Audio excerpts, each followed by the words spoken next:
Erik, and the band is Lust Murderbox from Austin, Texas. And I'm Nox with Lust Murderbox. Now, why don't we just talk about Schecter, and that'll make it easy. Okay. The Schecter, the Nocturne bass, we were talking about how you used that bass when you played with the band Nocturne. Correct, yeah. They had a development deal with Schecter, so I got that at a very, very nice price. It's an extended scale bass, so it actually is kind of like a 5-string bass, but with 4 strings. So the low string is a low A, actually. It's pretty nice, but it's not floppy at all. It's just clean, low end, so I do like extended scale.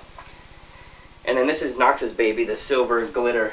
Yeah, the Schecter guitar. I've been looking for something that had a Bixby bar on it, and something I could get converted to a single coil.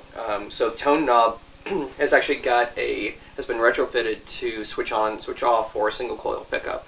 I just like that tone. We don't use it a whole lot, but it's definitely a nice addition to have, and it's also, I was just noticing both of our guitars have the F holes. Yep, they do. So I guess we kind of like having a little bit of a hollow body, a semi-hollow body sound. It's something we kind of both gravitate to.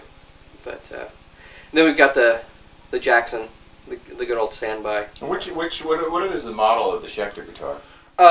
It is a TS, I want to say, TSH-1B. B for the Bixby bar, I believe. It's almost styled after something like an old Guild or something, maybe. Yeah. Yeah. What's the Fender with the F hole, the hollow?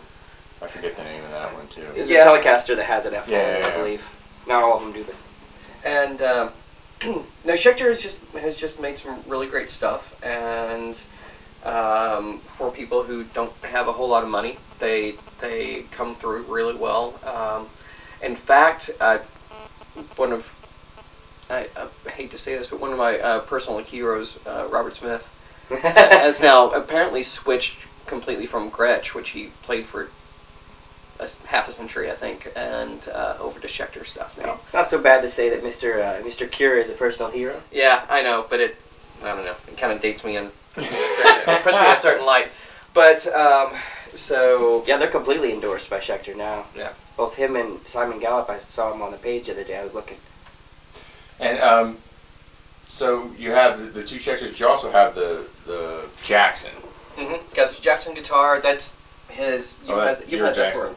That's a Surfcaster. They released the Surfcaster in, I want to say it was 96. Basically, the Surfcaster is kind of a retro-style guitar that's kind of, if you think about it, looks similar to a love child of a Rickenbacker and a Telecaster. Well, let's have a look at it here. You can see that it has a little Rickenbacker style to it, but also a little bit of a Tele. What does it sound like? Definitely, it's got the lipstick pickup, which gives it that sort of vintage style. But I also went ahead and went rock and roll with it and put some Seymour Duncan full shred pickups in it, so I'll be able to get both of almost a pseudo metal tone with it, and then for clean stuff, switch over to the lipstick pickup for a nicer, sweeter tone, vintage style. Well, what about the last bass on the here? That is a Schecter. That is a it's an American company, but they for a while were having a lot of their basses made in Yugoslavia. I wanna say. That's unusual because that's not a common place that you hear them being made. Seriously, but that's my baby of all things. It's quite a pricey instrument, but it's my baby. And very heavy too. It is very heavy. It's not the body. It's got EMGs in it, so it's definitely up there with the Warwick and Alembic style quality basses. Is that a long scale as well? No, that one's just a regular 4-string that I. Oh, okay. You know, just because I can't see it because of the black. There's not enough black in here.